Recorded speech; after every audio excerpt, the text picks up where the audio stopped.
എല്ലാ കൂട്ടുകാർക്കും നമസ്കാരം. സീരിയൽ മാന്യ വെറൈറ്റി സ്റ്റോറീസിന്റെ ഏറ്റവും പുതിയൊരു വീഡിയോയിലേക്ക് എല്ലാവർക്കും സ്വാഗതം. അപ്പോൾ അതാ ചെമ്പനീർ പൂവ് സീരിയലിന്റെ ഇനി വരുന്ന ഒരാഴ്ചയിലെ ആ ഒരു സൂപ്പർ ഹിറ്റ് വിശേഷത്തിലേക്ക് എല്ലാവർക്കും സ്വാഗതം.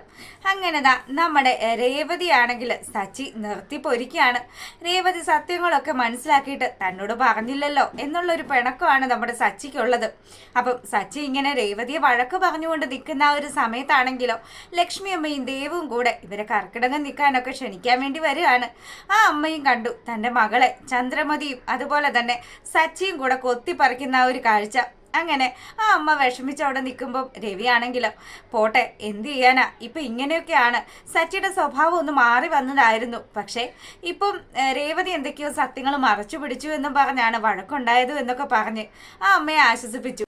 അങ്ങനെ ഒരുവിധം കാര്യങ്ങളൊക്കെ സമാധാനമായിട്ട് വന്നുകൊണ്ടിരിക്കുന്ന ആ ഒരു സമയത്താണെങ്കിലും സച്ചി ആണെങ്കിൽ വീണ്ടും പുറത്തേക്ക് പോയി. അപ്പം സച്ചി ആ ഫിനാൻസറെയൊക്കെ പോയി കണ്ടു. അയാളാണെങ്കിൽ അമ്പിനും വില്ലിനും അടുക്കുന്നില്ല. സച്ചിയോട് പിടിച്ച പിടിയാലെ പൈസ ചോദിക്കുമ്പോൾ സച്ചിക്ക് മറ്റു മാർഗങ്ങളൊന്നും ഇല്ല. അങ്ങനെ അവിടെ നിന്നും ഇറങ്ങി അവനാണെങ്കിൽ ആ ഒരു മനോവിഷമത്തിൻ്റെ പുറത്ത് ബാറിൽ കയറി രണ്ടെണ്ണം അങ്ങ് അടിക്കുക. അപ്പം ഇതൊക്കെ കഴിഞ്ഞു. ആ ബാറിൽ വെച്ച് കുറച്ച് ആൾക്കാരും കൂടെ നമ്മുടെ സച്ചിയോട് കൂടി കശപിശ ഉണ്ടാകുക. പിന്നീടാണെങ്കിലോ സച്ചി വീട്ടിൽ കുടിച്ച് ലെക്ക് കിട്ട് വരുന്ന ആ ഒരു സമയം ചന്ദ്രമതി ഈ കാഴ്ച കണ്ടിട്ട് തൻ്റെ മകനാണെന്ന് പോലും നോക്കാതെ സച്ചിയെ പിടിച്ച് തള്ളിയിടുകയൊക്കെ ചെയ്യുന്നുണ്ട്. അങ്ങനെ ആ ഒരു കാര്യങ്ങളും ഒക്കെ അവിടെ നടക്കുമ്പം രേവതി മറ്റുള്ളവരുടെ മുന്നിൽ മുഴുവനും അപമാനിതയായി നിൽക്കുകയാണ്. ഇനി എന്ത് ചെയ്യും? തൻ്റെ ഭർത്താവ് ഇത്തരത്തിലുള്ള ഒരു കുടിയനുമായി പോയി. തനിക്കാണെങ്കിൽ ഈ വീട്ടിലൊരു വിലയും ഇല്ല താനും. എങ്ങനെ താൻ ഇനി ഈ വീട്ടിൽ പിടിച്ചു നിൽക്കുമെന്ന് അറിയാതെ രേവതി വിഷമിച്ചുകൊണ്ട് നിൽക്കുകയാണ്. അങ്ങനെ പിറ്റേ ദിവസം രാവിലെ ആയപ്പോഴത്തേക്കിനും സച്ചിക്ക് ബോധമൊക്കെ വീണു. സച്ചിയെ വിളിച്ചു നിർത്തിയിട്ട് രേവതി പറയുന്നുണ്ട്, അതെ, ഈ രീതിയിലാണ് കാര്യങ്ങൾ പോകുന്നതെങ്കിൽ നിങ്ങളെ കൊണ്ട് എനിക്ക് പറ്റത്തില്ല. ഞാൻ എൻ്റെ വീട്ടിൽ പോകുമെന്ന് പറയുമ്പോൾ അതിന് നിന്നെ ആരാ ഇവിടെ പിടിച്ചു നിർത്തിയത്? അന്ന് നിന്റെ അമ്മ നിന്നെ വിളിക്കാൻ വന്നിട്ട് നിനക്ക് അവരുടെ കൂടെ പോകാമായിരുന്നല്ലോ. എനിക്ക് നിന്നോടൊപ്പം ജീവിക്കാനൊന്നും ഒരു താല്പര്യവും. എന്ന് നീ എൻ്റെ തലയിൽ കയറിയോ അന്ന് തൊട്ട് തുടങ്ങിയതാണ് എൻ്റെ കഷ്ടകാലം എന്നൊക്കെ പറഞ്ഞ് സച്ചി വളരെയധികം ഹാഷായിട്ട് സംസാരിക്കുക. അപ്പം ഇങ്ങനെയൊക്കെ സംസാരിച്ചു. പിന്നീട് രേവതി പറഞ്ഞു, അതെ, നമ്മൾ മാത്രമല്ല ഈ വീട്ടിലുള്ളത്. നിങ്ങൾ എന്തെങ്കിലും ഒരു മാന്യനായിട്ട് നടന്നെങ്കിൽ മാത്രമേ നിങ്ങളുടെ ഭാര്യയായി നിൽക്കുന്ന എനിക്കിവിടെ എന്തെങ്കിലും ഒരു വില ഉണ്ടാവുകയുള്ളൂ. നിങ്ങൾക്കറിയാലോ, കല്യാണം കഴിഞ്ഞ് വന്ന ഒരു പെണ്ണു കൂടെ ഈ വീട്ടിലുണ്ട്. അവളുടെ മുന്നിലെങ്കിലും അല്പം ഒരു മാന്യത കാണിക്കണമെന്നൊക്കെ പറഞ്ഞ് ഇവൾ സച്ചിയെ കാര്യങ്ങളൊക്കെ പറഞ്ഞ് ധരിപ്പിക്കാൻ നോക്കുന്നുണ്ട്. സച്ചിക്ക് മനസ്സിലായി താൻ ചെയ്തത് വലിയൊരു തെറ്റ് തന്നെയാണെന്ന്. അങ്ങനെ നമ്മുടെ സച്ചി അവിടുന്ന് ഓട്ടം പോവുകയാണ്. ഈ സമയത്താണെങ്കിലോ കിട്ടിയ ഒരവസരവും പാഴാക്കാതെ ചന്ദ്രമതിയാണെങ്കിൽ രേവതിയിട്ട് കൊല്ലാക്കൊല ചെയ്തുകൊണ്ടിരിക്കുക. അവർ ഡാൻസ് കളിക്കുമ്പോൾ അത് കൊണ്ടുവാ രേവതി, ഇത് കൊണ്ടുവാ രേവതി എന്നൊക്കെ പറഞ്ഞ് അവളെ ഇട്ട് വട്ടം കറക്കുമ്പോഴത്തേക്കിനും അതൊക്കെ അവളുടെ ഒരു ഗതികേടായിട്ട് മാത്രമാണ് നമ്മുടെ രേവതി കാണുന്നത്. അങ്ങനെ ശ്രുതിയും കൂടെ റൂമിലിരുന്ന് സംസാരിച്ചുകൊണ്ട് നിൽക്കുമ്പം ഇവരുടെ ഈ കളിയും ചിരിയും ഒക്കെ കേട്ട് രേവതി അതിലെ പോകുമ്പം ചുമ്മാ ഒന്ന് നോക്കി. സ്വാഭാവികമായിട്ടുള്ളൊരു നോട്ടം. ഈ നോട്ടം പോലും ചന്ദ്രമതി പറഞ്ഞുണ്ടാക്കി. രേവതിയുടെ ദൃഷ്ടി പെട്ട് കഴിഞ്ഞാൽ പിന്നെ മക്കളെ, നിങ്ങളുടെ സകല സന്തോഷവും നശിച്ചു പോവും.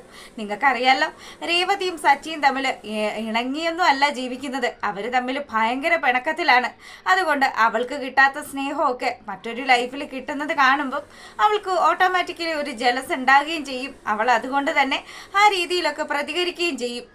അവളുടെ കണ്ണി പെടാത്ത രീതിയിൽ റൂം അടച്ചിട്ട് വേണം നിങ്ങൾ രണ്ടുപേരും ഇരിക്കാനെന്ന് ചന്ദ്ര പറയുകയാണ്. ഇതൊക്കെ കേട്ടിട്ടും ഒരക്ഷരം പോലും രേവതി മറുത്തു പറയുന്നില്ല.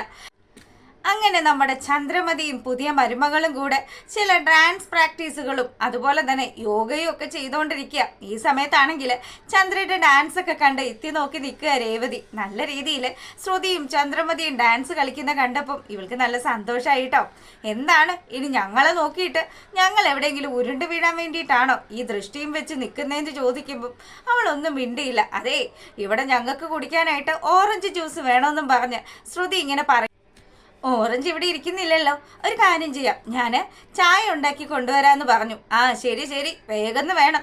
ചായ ഉണ്ടാക്കി കൊണ്ടുവരുമ്പം ഞങ്ങൾ ടെറസിലുണ്ടാവും. ഞങ്ങൾക്ക് കുറച്ച് യോഗ പ്രാക്ടീസൊക്കെ ഉണ്ടെന്നും പറഞ്ഞ് ചന്ദ്രമതി നമ്മുടെ ശ്രുതിയെയും കൂട്ടി ടെറസിലേക്ക് ചെല്ലുകയാണ്. അപ്പം ശ്രീകാന്തും അവിടെ നിൽക്കുന്നുണ്ട്. ശ്രീകാന്ത് ആരെയോ ഫോൺ ചെയ്ത് സംസാരിച്ചുകൊണ്ടൊക്കെ നിൽക്കുക. അങ്ങനെ ചന്ദ്ര വന്നു, യോഗയൊക്കെ തുടങ്ങി. ഈ സമയമാകുമ്പോഴാണ് നമ്മുടെ രേവതി ചായയൊക്കെ ആയിട്ട് വരുന്നത്.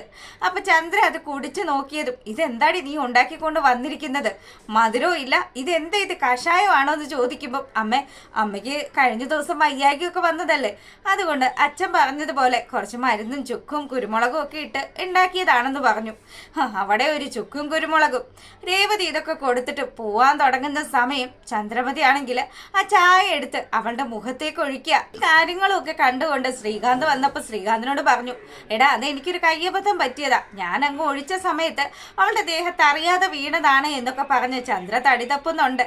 അങ്ങനെ ഈ കാര്യങ്ങളൊക്കെ അവിടെ നടക്കുമ്പോഴാണെങ്കിലോ ശ്രീകാന്തിന് മനസ്സിലായി ചേച്ചി എത്രമാത്രം സങ്കടം അനുഭവിച്ചിട്ടാണ് ആ വീട്ടിൽ പിടിച്ചു നിൽക്കുന്നതെന്ന്. അവൻ നേരെ പോയി നമ്മുടെ സച്ചിയെ കണ്ടു. സച്ചിയോട് പറഞ്ഞു, സച്ചി എനിക്ക് നിന്നോട് കുറച്ച് കാര്യങ്ങളൊക്കെ സംസാരിക്കാനുണ്ട്.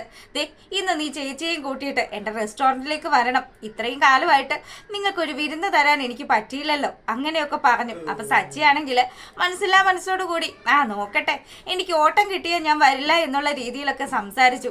അതൊന്നും പറഞ്ഞാൽ പറ്റില്ല, നീ അവിടെ വരണം. നീ കാരണം രേവതി ചേച്ചി എത്രമാത്രം ദുരിതം അനുഭവിക്കുന്നുണ്ട്. അങ്ങനെ ശ്രീകാന്ത് നടന്ന സംഭവങ്ങളൊക്കെ സച്ചിയോട് പറയാണ്. അപ്പോഴാണ് സച്ചിക്ക് കാര്യങ്ങളൊക്കെ പിടികിട്ടിയത്, രേവതി എത്രമാത്രം സ്ട്രഗിൾ ചെയ്തിട്ടാണ് ആ വീട്ടിൽ താമസിച്ചു പോകുന്നത് എന്നുള്ള കാര്യം. അങ്ങനെ അവൻ വീട്ടിലെത്തുകയാണ്. വീട്ടിലെത്തുമ്പോൾ നമ്മുടെ രേവതി തുണിയൊക്കെ മടക്കിക്കൊണ്ട് നിൽക്കുമ്പം, അല്ല എന്തെടുക്കുവാണ് എന്ന് ചോദിക്കുമ്പം, ഞാനേ ദോശ ചുട്ടുകൊണ്ടിരിക്കുക. അല്ല എന്താണ്, നിങ്ങൾക്ക് കണ്ടിട്ട് മനസ്സിലായില്ലേ, തുണി മടക്കുകയാണെന്നും പറഞ്ഞ് അവളൊരു ദേഷ്യത്തിൽ ഇങ്ങനെ സംസാരിക്കുമ്പം, അല്ല ശ്രീകാന്ത് അവൻ്റെ റെസ്റ്റോറൻറ്റിലേക്ക് വിളിച്ചിട്ടുണ്ട്, നമുക്ക് പോകണ്ടേന്ന് ചോദിക്കുമ്പം, അത് ഭാര്യയും ഭർത്താവിനെയല്ലേ വിളിച്ചിരിക്കുന്നത്, നമ്മളതിന് ഭാര്യയും ഭർത്താവും ആണോ, നമ്മളങ്ങനെ ജീവിച്ചിട്ടുണ്ടോ എന്നൊക്കെയുള്ള ചോദ്യങ്ങൾ രേവതിയുടെ ഭാഗത്ത് നിന്ന് ഉണ്ടാകുകയാണ്. അങ്ങനെ ഒരുവിധം നമ്മുടെ സച്ചി രേവതിയെയും കൂട്ടിയിട്ട് അവിടെ അവൻ്റെ റെസ്റ്റോറൻറ്റിൽ എത്തുക. ഈ സമയത്താണെങ്കിലോ നമ്മുടെ ശ്രീകാന്ത് പറഞ്ഞതനുസരിച്ച് സുധിയും ശ്രുതിയും അവിടെ ഹാജര് വെച്ചിട്ടുണ്ട്. അങ്ങനെ ഇവർ നിൽക്കുന്നതും നമ്മുടെ രേവതിയെ അപമാനിച്ച് ശ്രുതി സംസാരിക്കുന്നതും സച്ചി അതിനൊക്കെയുള്ള മറുപടി കൊടുക്കുന്നതും നമ്മുടെ സുധിയുടെ കൈ പിടിച്ച് തിരിച്ചൊടിക്കുന്നതും ഒക്കെയാണ് ഈ വരുന്ന ആഴ്ചയിലെ ആ ഒരു വിശേഷത്തിലുള്ളത്. അപ്പോൾ നമ്മൾ എല്ലാ ദിവസവും വൈകുന്നേരം 7 മണിയാകുമ്പോഴത്തേക്കിനും ചെമ്പനീർ പൂവ് സീരിയലിൻ്റെ നാളത്തെ ആ ഒരു എപ്പിസോഡ് ഇടുന്നതായിരിക്കും. അപ്പം നിങ്ങൾ എല്ലാവരും കയറി കാണുക, എല്ലാവരും സപ്പോർട്ട് ചെയ്യുക. അതുവരെ എല്ലാവർക്കും നല്ലൊരു ദിവസമൊക്കെ ആശംസിക്കുക. അപ്പോൾ ഓക്കെ, താങ്ക് യു.